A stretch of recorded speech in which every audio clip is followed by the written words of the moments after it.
we are Group 5 and we have tried to analyze the aviation industry.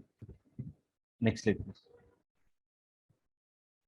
So, as like most of the industries, even aviation industry has taken a hit because of COVID. Prior to COVID, you could see there is an increase in number of flights travel from over year 2005 to 2019. But post COVID, there has been a significant decrease in the number of flights operated. The number of flights dropped to almost like 16.9 million in 2020. And because of this, aviation industry has taken a hit of loss of almost like $137 billion. Next slide, please.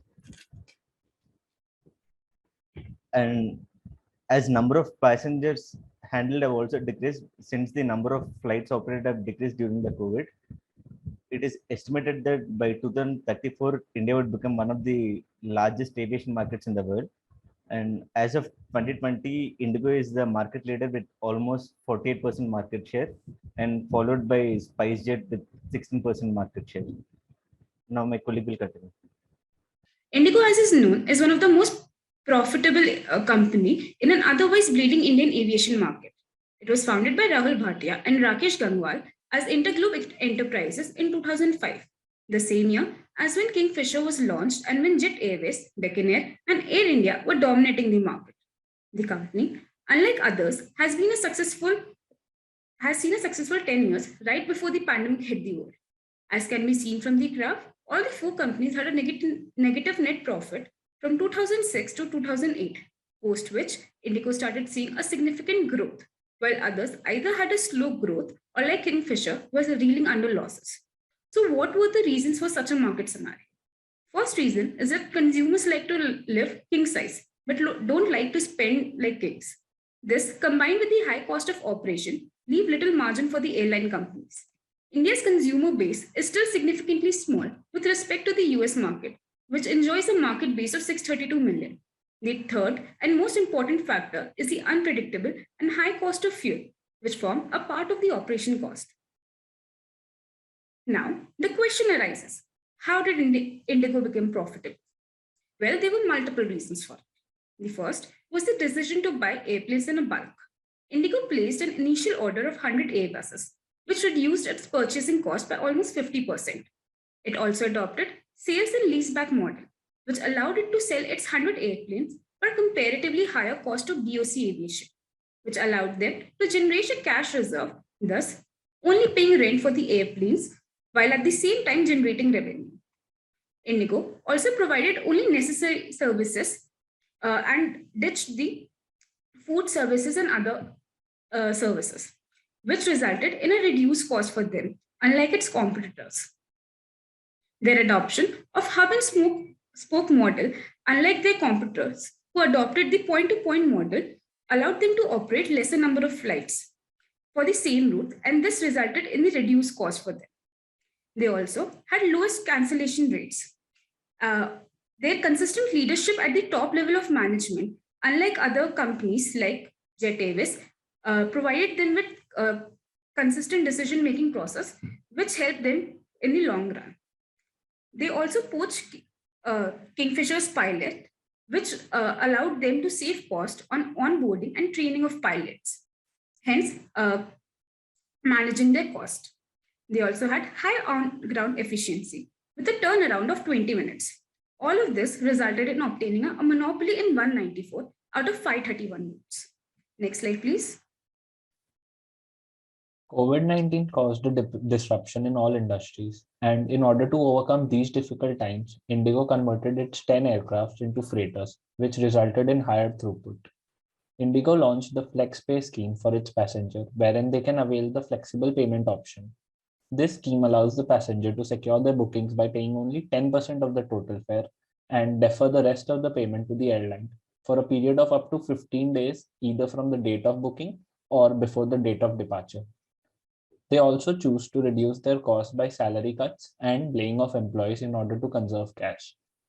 We have done a SWOT analysis on Indigo, where the strengths are cost leadership, through which they earned high profitability and revenue in the industry from 2008 to 2018.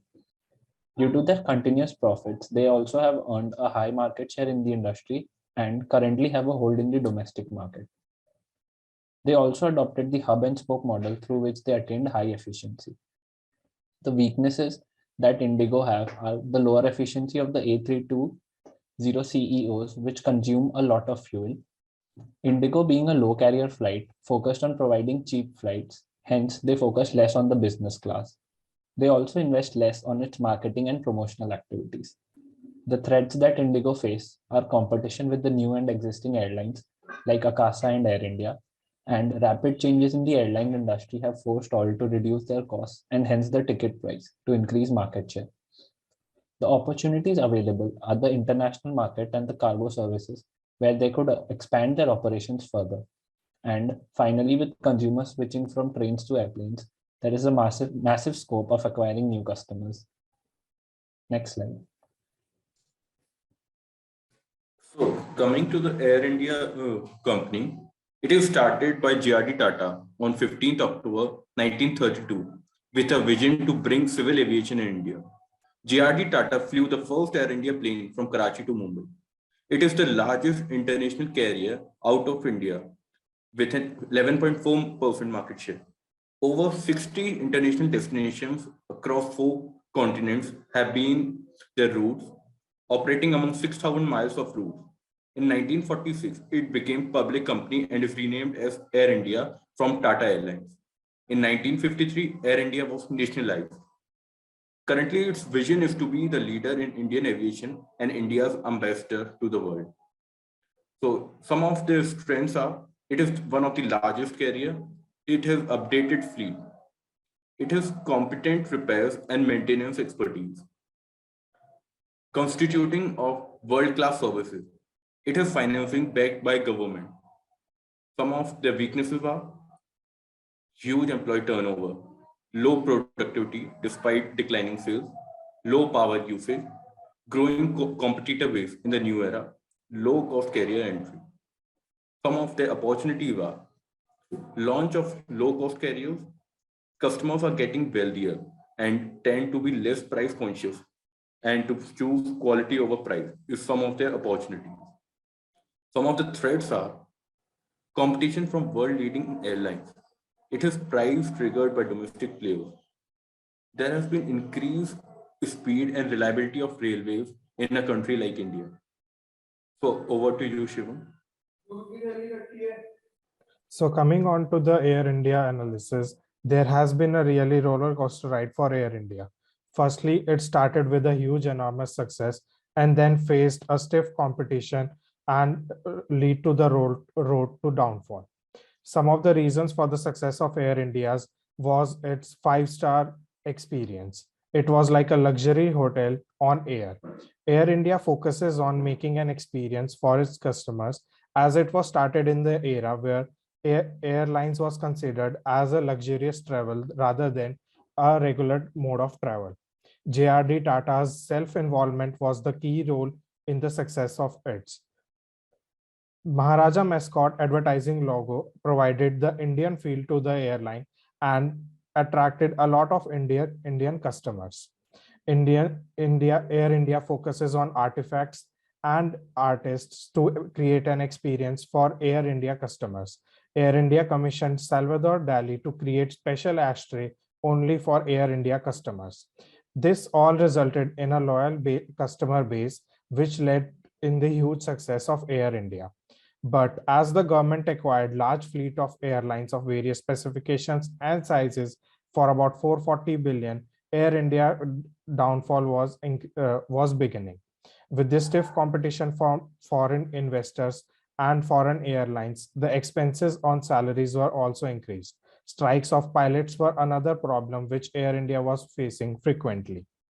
Excess hiring of employees, then requirement, and since it was a government organization, it did not lay off employees as much as compared to the private airlines, which led to the downfall of the Air India. As started by Tata Group, then acquired by government, now Tata Group has again acquired Air India, and its future holds. What its future holds will be revealed soon. Okay, so now let us look at the external factors which affect the aviation industry. First, the political factors. Political stability is essential for the airline industry to thrive. Geopolitical crises and trade disputes may impact on it badly. Many airlines reduced or cut their services to and from Hong Kong in 2020 because of political unrest, which resulted in declining passenger numbers and unprofitable routes. The will of the governments around the world impacts on the development of the airline industry. Many countries are building new airports and extending the existing ones to handle more travelers better. India has recently opened or started building a number of airports such as Jewar, Purandar, and Navi Mumbai International Airport, and many more. Now, the economic factors. Fluctuation in aviation prices affects the cost and profitability in a both positive and a negative way. Slow economic growth results in decreasing passenger volume and pushes up the overall cost. Rise in middle income group population increases occupancy ratio of flights and helps airliners in bringing down operational costs. Now, these social factors. The emergence of the millennial generation into the consumer class has resulted in customers being much more demanding in terms of service. This is affecting airliners' cost structure. Passenger profile has changed, with them being more economically minded and hence choosing economic class tickets. Now, the technological factors. With fierce competition in the airline industry, aircraft's latest technology needs to be adapted to survive in a challenging environment. Besides, using the latest technology in planes would reduce fuel consumption and increase air operations cost and efficiency. Now, the legal factors. The legislation affects business worldwide and it has increased steadily over the years, such as import restrictions, tax controls, price controls, and labor problems, etc. Number of lawsuits filed against Indian airlines by workers as well as customers has risen. The regulations are also being strict with the airlines and they are coming out with new strategies as they are bothered if the airlines are violating any laws. The airlines each move is being scrutinized regarding delays, safety issues, and other fears. Especially passenger safety is a significant area. In this regard, airlines are held accountable for air crashes or any kind of disaster. Several important acts also govern air travel. New laws have been enforced on how airline treats their passengers. Last, the environmental factors. The rise in global warming is attributed to a rise in the number of planes flying in the air. This adversely affects our atmosphere. Thus, the airline industry needs to keep environmental factors in their minds.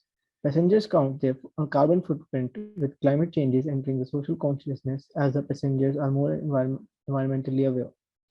This has forced the Indian airline industry to adopt green flying and they are more responsive to environmental concerns. Airlines are focusing a great deal on their CSR operations because of environmental concerns. Next slide, please. This slide will explain the Porter's five forces. Porter five forces helps us analyze the industry structure. Basically, the Porter five forces are comprised of threat of new entrants, bargaining power of the suppliers, threat of substitutes, bargaining power of buyers, which is all centered by the industry competition, that is rivalry among the existing firms. So first of all, starting with the rivalry among the existing firms, that is industry competition, it is quite high as industry is trying to grab a bigger piece of the pie from other companies. It is because of the high exiting costs and also the longer term loan agreements with the banks. The bargaining power of buyers is also high as they have an option to switch to other substitutes and other companies as well in this similar industry. As industry has to, as the companies has to provide various services, the timings are variable according to the customers. Also, the luggage is to be settled out by the companies. It gives the buyers a high bargaining power. The bargaining power of suppliers is also high. There are various suppliers in the industry, such as catering, fueling, planes, and also the airport services. Catering industry does not have a high bargaining power, but still, if we back it by the fuel, planes, and airport services, the overall bargaining power of the suppliers comes to be very high. Potential entrants, the threat of potential entrants is low. As it is a very expensive industry, it requires a lot of capital to be put in. It is not an industry where anybody or any company can easily get into. There are various options available though, such as charter planes, which can be taken on rent and don't require any permissions, but the profitability could be questioned. The threat of substitute is quite high as there are various land means of communication available such as trains and buses. We can also rent cars to travel. And also, if you want to, if a person wants to travel internationally, ships are also a mode of transportation that could be taken. As we have seen earlier, aviation industry was one of the worst affected industries because of the COVID-19 pandemic. So the question arises, how can the airline industry prepare for revival post-COVID-19? Well, there are multiple factors that can affect the future. First is the use of data and digital technologies. Before the pandemic, airlines spent roughly 5% of their revenue on IT. This is relatively low compared to other sectors, so it should consider stepping up IT and automation investment now. Predictive analytics can help assess incurred losses and frequencies at which flight can be operated to sustain cash reserves during losses, and measures to bring down losses in operational routes. Through customer and sentiment analysis and tracking of customer confidence indicators, airlines can enable proactive offers and discounts. With such initiatives, airline can be able to stimulate demand and increase reservations. Airlines should ensure self-service tools and automation for simple customers' inquiries through chatbots. This will help lower cost, enable faster response, and create a better customer experience. Second is accelerating the journey towards net zero carbon emission. Aircrafts are frequently singled out for accounting 2% of the global carbon dioxide emissions. Initiatives to drive this journey must be integrated across terminal, airfield, and broader infrastructure of an airport. The third observation is that leisure trip will fuel the recovery. Due to remote working, business travel will take longer to recover, and even then it will only likely to recover to around 80% of the pre-pandemic levels by 2024. In previous cases or in previous crises also, leisure trips or visits to friends and relatives tended to rebound first. Another most important thing is the aviation industry collectively amassed around $180 billion worth of debt in 2020. The demand for air travel will likely outpace supply initially, leading to a significant rise in ticket prices. Therefore, government and private investors would have to play a major role in bailing out aviation companies despite incurring huge losses. Now, it's a question of how soon can airlines adapt and transform customer touch points, which will accelerate the recovery. Thank you.